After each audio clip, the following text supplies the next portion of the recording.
Hello বন্ধুরা, কেমন আছো তোমরা সবাই? আশা করি অনেক অনেক ভালোই আছো। আর তোমাদের ভালোবাসায় আমিও অনেক ভালো আছি, কারণ তোমরা আমাকে যে পরিমাণে ভালোবাসা দিয়েছ এবং সাপোর্ট দিয়েছ তা আমি কোনোদিন ভুলতে পারবো না। তাই তোমাদেরকে মজা দেওয়ার জন্য আবারও একটি নতুন গল্প নিয়ে হাজির হলাম। গল্পটি শোনার মতো, যদি আমার গল্প শুনে মজা পাও তাহলে অবশ্যই আমার চ্যানেলটি সাবস্ক্রাইব করবে। তো চলো বন্ধুরা, আমরা কথা না বাড়িয়ে আসল গল্পে চলে যাই। গ্রামের মাঝে একটি ছোট্ট দোকান ছিল, যেখানে গ্রামের প্রতিটি মানুষ এসে নিজের প্রয়োজনীয় জিনিস কিনত। দোকানটির মালিক কিশোর, যে একদম সাধারণ, শান্ত ও বিনয়ী ছেলে ছিল। দোকানে আসা যাওয়ার মাঝে কিশোর কখনো কারো থেকে বিশেষ কিছু আশা করত না। সে সবার সঙ্গে সহজে মিশে যেত, তবে তার নিজের একা থাকা জীবন ছিল। কিন্তু একদিন তার জীবনে প্রবেশ করল এক নতুন রকমের আলো। কলেজে পড়াশোনা করা রিনা তার বন্ধুদের সঙ্গে স্কুলের বাইরে গিয়ে স্ন্যাক্স কিনতে আসত। প্রথম দিন যখন রিনা দোকানে এসেছিল, কিশোর একদম অবাক হয়ে গিয়েছিল।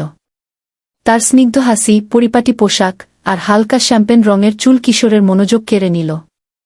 রিনা মিষ্টি কিনে দোকান থেকে বের হয়ে গেলেও কিশোরের মনে রিনার ভাবনা ছিল। রিনা খুবই সুন্দরী, তার উপস্থিতি যেন দোকানে সোনালি আভা ছড়িয়ে দেয়। কিশোর অনুভব করেছিল যে তার মনে কিছু অজানা অনুভূতি জন্ম নিচ্ছে। রিনা যখন দোকানে আসত, কিশোর নিজের কাজ ফেলে কিছুটা সময় তার সঙ্গে কথা বলত।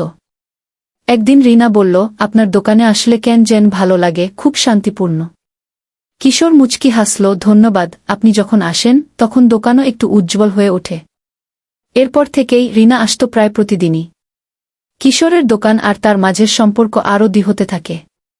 কিশোর বুঝতে পারে সে আসলে রিনার প্রতি কিছু অনুভব করছে, কিন্তু সে কিছু বলতে সাহস পায় না, কারণ রিনা ছিল কলেজের সেরা মেয়ে আর সে একজন সাধারণ দোকানদার। কিশোরের মনে মনে ভয়ের সঙ্গে প্রেমের এক অদ্ভুত মিলিত অনুভূতি কাজ করছিল।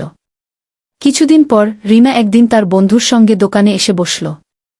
কিশোর ও রিনা প্রায় একে অপরের সঙ্গে হালকা কথোপকথন করত, তবে তাদের মধ্যে কখনো তেমন কিছু ঘটেনি। রিনা বলল, তুমি কি জানো, আমি যখন ছোট ছিলাম তখন থেকেই ইচ্ছা ছিল মিষ্টির দোকান খুলব, কিন্তু বাবা মা আমাকে সবসময় পড়াশোনার উপর মনোযোগ দিতে বলতেন।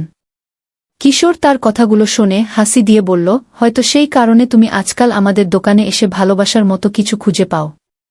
রিনা কিছুটা অবাক হয়ে বলল, তুমি বলছো আমাদের দোকানে ভালোবাসা পাওয়া যায়? কিশোরের চোখে কিছুটা রহস্য ছিল। হ্যাঁ, জানো, এখানে এসেই কখনো কখনো মনে হয় সবকিছু ঠিকঠাক চলছে। এরপর তাদের মধ্যে বন্ধুত্ব আরও গভীর হতে থাকে। রিনা একদিন তার অনুভূতি কিশোরকে প্রকাশ করল, আমি জানি তুমি আমার ভালো বন্ধু, কিন্তু আমি ঠিক জানি না তুমি কি ভাবো আমার সম্পর্কে। কিশোর কিছুক্ষণ চুপ ছিল, পরে বলল, রিনা, আমি তোমাকে অনেক পছন্দ করি, কিন্তু আমি জানি না তুমি কি আমাকে পছন্দ করো। রিনা কিছুক্ষণ নীরব ছিল, তারপর বলল, আমিও তোমাকে পছন্দ করি কিশোর, কিন্তু আমাদের সম্পর্কটা কি সত্যিই চলতে পারবে? কিশোর আর রিনার সম্পর্ক অনেক গভীর হয়ে ওঠে, তবে তাদের মধ্যে কিছু সমস্যা আসতে শুরু করে। রিনা একদিন কিশোরকে বলল, আমার বাবা মা জানলে তারা এটা কখনো মেনে নেবে না। আমার জীবনে অনেক পরিকল্পনা আছে, এবং তুমি তো একটা ছোট দোকানদার, তুমি আমার পরিবারকে গ্রহণ করবে কিভাবে?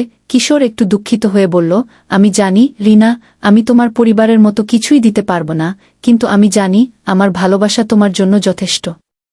রিনা কিছুটা ভাবতে থাকে, কিন্তু সে বুঝতে পারে সত্যিই তার মধ্যে কিশোরের প্রতি এক অদ্ভুত আকর্ষণ রয়েছে। তবে তার সামনে জীবন নতুনভাবে সাজানোর সুযোগ ছিল, এবং সে ভয় পাচ্ছিল কিশোরকে চিরকাল অবহেলা করতে। একদিন রিনা তার কলেজের বন্ধুদের সঙ্গে কথা বলছিল।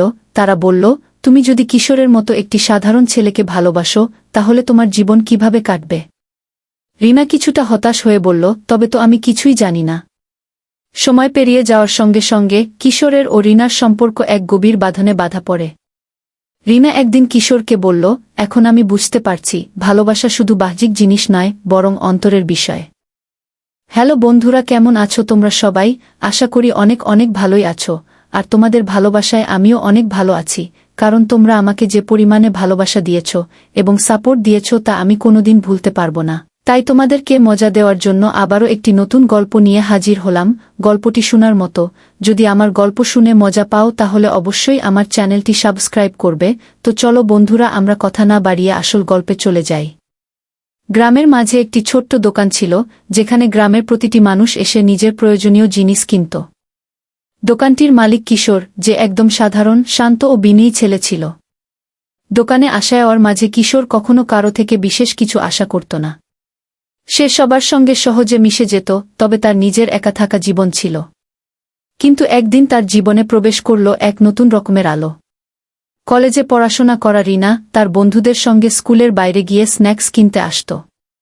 প্রথম দিন যখন রিনা দোকানে এসেছিল, কিশোর একদম অবাক হয়ে গিয়েছিল। তার স্নিগ্ধ হাসি, পরিপাটি পোশাক আর হালকা শ্যাম্পেন রঙের চুল কিশোরের মনোযোগ কেড়ে নিল। রিনা মিষ্টি কিনে দোকান থেকে বের হয়ে গেলেও কিশোরের মনে রিনার ভাবনা ছিল। রিনা খুবই সুন্দরী, তার উপস্থিতি যেন দোকানে সোনালি আভা ছড়িয়ে দেয়। কিশোর অনুভব করেছিল যে তার মনে কিছু অজানা অনুভূতি জন্ম নিচ্ছে। রিনা যখন দোকানে আসত, কিশোর নিজের কাজ ফেলে কিছুটা সময় তার সঙ্গে কথা বলত। একদিন রিনা বলল, আপনার দোকানে আসলে কেন যেন ভালো লাগে, খুব শান্তিপূর্ণ। কিশোর মুচকি হাসল, ধন্যবাদ, আপনি যখন আসেন তখন দোকানও একটু উজ্জ্বল হয়ে ওঠে। এরপর থেকেই রিনা আসত প্রায় প্রতিদিনই। কিশোরের দোকান আর তার মাঝের সম্পর্ক আরও দৃঢ় হতে থাকে।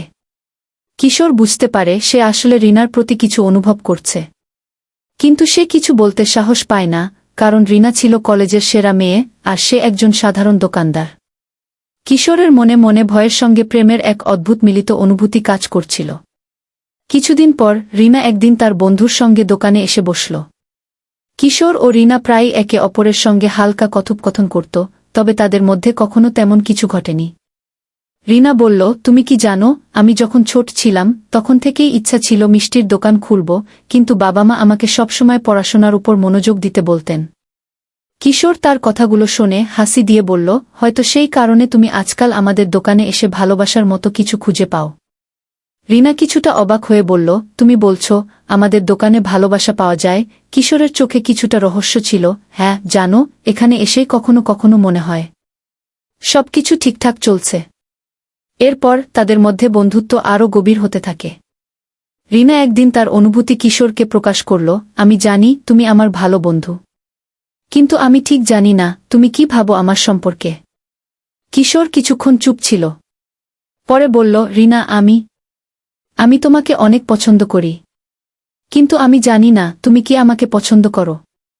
রিনা কিছুক্ষণ নীরব ছিল, তারপর বলল, আমিও তোমাকে পছন্দ করি কিশোর, কিন্তু আমাদের সম্পর্কটা কি সত্যিই চলতে পারবে? কিশোর আর রিনার সম্পর্ক অনেক গভীর হয়ে ওঠে, তবে তাদের মধ্যে কিছু সমস্যা আসতে শুরু করে। রিনা একদিন কিশোরকে বলল, আমার বাবা মা জানলে তারা এটা কখনো মেনে নেবে না। আমার জীবনে অনেক পরিকল্পনা আছে, এবং তুমি তো একটা ছোট দোকানদার, তুমি আমার পরিবারকে গ্রহণ করবে কিভাবে? কিশোর একটু দুঃখিত হয়ে বলল, আমি জানি রিনা, আমি তোমার পরিবারের মতো কিছুই দিতে পারব না, কিন্তু আমি জানি আমার ভালোবাসা তোমার জন্য যথেষ্ট। রিনা কিছুটা ভাবতে থাকে, কিন্তু সে বুঝতে পারে সত্যিই তার মধ্যে কিশোরের প্রতি এক অদ্ভুত আকর্ষণ রয়েছে। তবে তার সামনে জীবন নতুনভাবে সাজানোর সুযোগ ছিল, এবং সে ভয় পাচ্ছিল কিশোরকে চিরকাল অবহেলা করতে। একদিন রিনা তার কলেজের বন্ধুদের সঙ্গে কথা বলছিল। তারা বলল, তুমি যদি কিশোরের মতো একটি সাধারণ ছেলেকে ভালোবাসো, তাহলে তোমার জীবন কিভাবে কাটবে? রিনা কিছুটা হতাশ হয়ে বলল, তবে তো আমি কিছুই জানি না। সময় পেরিয়ে যাওয়ার সঙ্গে সঙ্গে কিশোরের ও রিনার সম্পর্ক এক গভীর বাঁধনে বাধা পড়ে। রিনা একদিন কিশোরকে বলল, এখন আমি বুঝতে পারছি ভালোবাসা শুধু বাহ্যিক জিনিস নয়, বরং অন্তরের বিষয়। কিশোরের চোখে তখন এক আশার আলো ছিল, আমি তোমাকে সারা জীবন ভালোবাসব রিনা। এবং সেই কথা সত্যি হয়। কিশোর ও রিনার সম্পর্ক এক নতুন দিগন্তে পৌঁছে যায়। তারা একে অপরকে আরও ভালোভাবে বুঝতে শেখে আর একসাথে সুন্দর ভবিষ্যতের স্বপ্ন দেখতে থাকে। এইভাবে কিশোর ও রিনার গল্পটি শেষ হয়, যেখানে তারা একে অপরকে ভালোবাসে, জীবনকে আরও সুন্দর করে তোলে। তাদের প্রেম কেবল এক সাধারণ প্রেমের গল্প নয়, এটি এমন একটি প্রেম যা সময়ের পরীক্ষায় টিকে থাকে এবং জীবনকে নতুনভাবে ঘুরিয়ে দেয়। কিশোর ও রিনার সম্পর্ক দিন দিন আরও শক্তিশালী হয়ে উঠতে থাকে। একদিন রিনা কিশোরকে বলল, আমি জানি আমাদের সম্পর্কটা একদমই সহজ নয়। আমাদের সমাজ, আমাদের পরিবার, এগুলো সব কিছুতেই কিছু না কিছু বাধা আছে। কিন্তু আমি চাই না যে এই সম্পর্কটা শেষ হয়ে যাক। কিশোরের চোখে গভীর আবেগ ছিল, আমি জানি রিনা, এটা সহজ হবে না। কিন্তু আমি জানি যদি তুমি আমার পাশে থাকো, তাহলে আমি কিছুতেই হারব না। এই কথাগুলো শুনে রিনা কিছুটা মগ্ন হয়ে গেল। তার মধ্যে এক অনিশ্চিত ভবিষ্যতের ভয় ছিল, তবে কিশোরের প্রতি তার অনুভূতিও ছিল অত্যন্ত শক্তিশালী।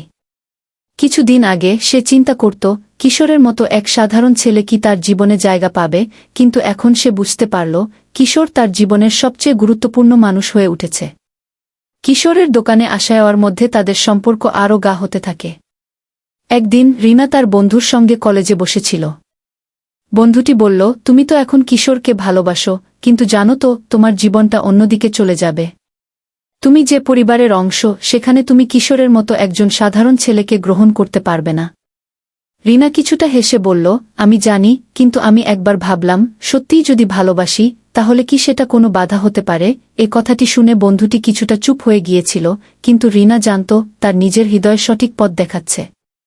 কিশোর ও রিনার মধ্যে সম্পর্কের গভীরতা দিন দিন আরও বাড়তে থাকে, কিন্তু একদিন রিনা তার বাবা মায়ের কাছে কিশোরের বিষয়ে কথা বলতে সিদ্ধান্ত নেয়।